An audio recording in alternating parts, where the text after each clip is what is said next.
Hi everyone, welcome to another video here on Colour with Claire. Today we're taking a look at the new 72 set of Chromaflow pencils by Derwent. We'll have a look at the colour range, performance, blending and all that good stuff, as well as comparing them to Coloursoft, which is the closest comparative pencil in the Derwent range. Here's the 72 tin with beautiful commissioned artwork on the front, as we've come to expect from Derwent packaging. The pencils themselves have black barrels with gold lettering and the signature Derwent colour-dipped ends.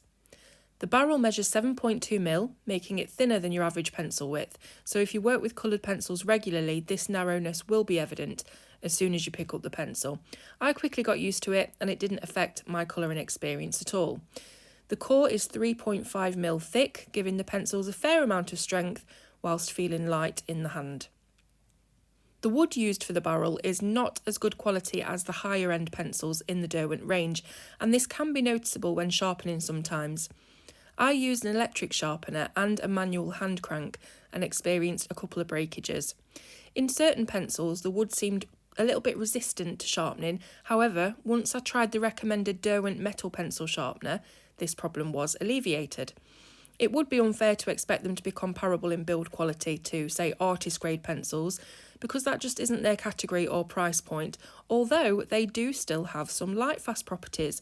More about that later. This set has extremely vibrant colours and in my opinion is ideal for colouring enthusiasts and hobbyists. The leads are fairly soft but not at all crumbly, so they hold a decent point for a long time. The laydown is incredibly velvety and smooth, and most importantly for me, they blend beautifully. The colours are very well balanced in the set, all of them very rich and bold, making for striking colouring. They lay down lots of pigment and quickly. I was pleasantly surprised at how fast I was able to colour and still keep the laydown consistent. The lead feels like it glides across the paper and it makes for a very pleasant colouring experience with very little debris. The wax-based core enables easy blending and the amount of layers you can apply depends predominantly on the paper you're using. You don't need to layer them up like you would with a harder oil-based lead, but depending on the paper, this technique may be preferable. My particular colouring style is using vibrant, contrasting colours that are so smoothly blended it can almost look like marker work. There are countless colouring techniques and preferences that are unique to the artist, such as applying a very delicate layer of colour that leaves the texture of the paper visible. However, I don't personally colour this way. Chromaflow pencils are just perfect for my style of application because the colours are so striking and they blend really well. It's also no effort to get full saturation of colour onto the page as the lead expels a lot of pigment with very little pressure. Again, papers with a heavier tooth will grip that pigment more than a smooth stock would, so as with any pencil, the paper you use will somewhat determine your experience. In my speed colouring here, I use cheap printer paper. I always test pencils on this initially to see how they hold up on the most basic of papers. As you can see, they did wonderfully, and I'll test them on different stock later in the video. I was pleasantly surprised to find I barely needed to sharpen these pencils throughout the whole piece, as they kept a decent point throughout. As I mentioned earlier, these pencils do also have a level of light fastness. The pigments have been tested for permanence under exposure to light according to the blue wool scale, and 44 of the 72 pencils are considered to have a very good level of light fastness. This means the saturation and hue of the colour will remain unchanged under museum conditions for up to 100 years. Each pencil has its own light fast score, which you can find on the official colour chart.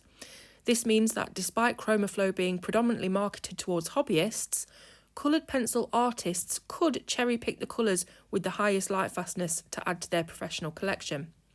Of course, if you're looking for a superior range of light fast pencils, you'd be better off with Derwent Light Fast collection, as all 100 are highly light fast and have been rigorously tested under the internationally recognised ASTM standard. So let's have a look at some testing I've performed on these pencils using a paper specifically marketed for coloured pencil use, a medium texture stock that you typically use when printing PDFs to colour. Firstly, I'm going to try a simple rainbow blend to have a look at how smooth we can get the full spectrum of colours. The result is incredibly smooth and again, I'm impressed. You can see there's barely any debris from the lead even though we're using heavier pressure to burnish, so that's a huge thumbs up. Next, we'll see how many layers can be done. I was pleasantly surprised to see all 7 boxes were filled before the layers started to burnish. This is a great result for those who like to build up layers of colour. I then looked at how Chromaflow respond to various blending solutions. First we have pencil only, then blending with white, which mutes the colour down to a tint whilst blending and burnishing the 2 colours. So if this washed out effect is what you're going for, use the white. Next is a colourless blender pencil, which allows you to keep the intensity of colour whilst blending together, but can leave a bit of a speckled texture. The blending solution or odourless mineral spirits is next, and this blends the colours but does not burnish, so you can still see the paper texture underneath. This allows you to go back in and add more layers, so you can add a bit of OMS between your layers to build up the colour. Finally, I tried a colourless alcohol marker, which did desaturate it a bit and left a blotchy finish in places, so not ideal. Colour mixing now, which is where we take the primary colours and layer them over each other to see if a secondary colour can be created, similar to what you do when you're mixing paint in primary school. I don't really mix colours a lot in my work because there's so many colours to work with already that I don't really need to create colours by mixing them, but I can definitely see we've got a lovely orange and green, although the purple is a little muddy. Next, I checked erasability over a light and heavy pressure swatch, which I was impressed with for a wax pencil, which are notoriously difficult to erase. It didn't completely eradicate all trace of pigment, of course, but it was certainly better than I'd expect. Smudging now. So I made sure to apply a decent amount of colour and rubbed it rather vigorously with my finger. This isn't something you'd usually do, so maybe it is overkill, but you could brush the side of your hand over your work quite easily, so it's worth checking. Chromaflow held up well and didn't have much movement at all. I thought it'd be good to check if these have any solubility with water, even though they're not marketed as such. Most pencils have a degree of movement with water, which is normal, but we wouldn't want to see anything too drastic. I think next time I'll contain the water into the raindrop shape because the printer ink ended up reacting with the water. The blue Chromaflow pigment, however, thankfully didn't move at all. Finally, I thought we'd see how they do on black paper. This is a good test for opacity, so that we can see if the colours are strong and saturated or more translucent. I was gobsmacked at how bright they appear on black. Even the darkest colour, the purple, is super vibrant. That just shows you how pigmented these pencils are. Fantastic. So that concludes my Chromaflow testing. This is a chart that I made myself, and I'll include a cheeky free copy for you if you want to print it off and do your own colour pencil testing, and I'll leave that in the description below. I have put together a list of colours that blend really well in this Chromaflow set, which will be up on your screen now. So if you do have this set of 72, you can try these colour combos and let me know what you think. Finally, I wanted to end by comparing Chromaflow to Coloursoft, their closest partner in the Derwent range. Many people who own Coloursoft will likely want to know whether Chromaflow are worth investing in, depending on how much they differ. Coloursoft are known as Derwent's softest pencil, it's in the name. And like the Chromaflow, they have 72 colours, they're wax-based and are somewhat light-fast. That's where the similarities end though. The Coloursoft barrel is thicker at 8mm and made from cedar wood. They also have a 4mm core, so the build quality is certainly higher on a few different points.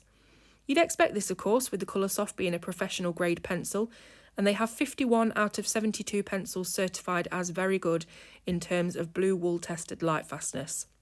Because of all this, they are of course at a higher price point than the Chromaflow, and as for laydown, they do feel very different indeed.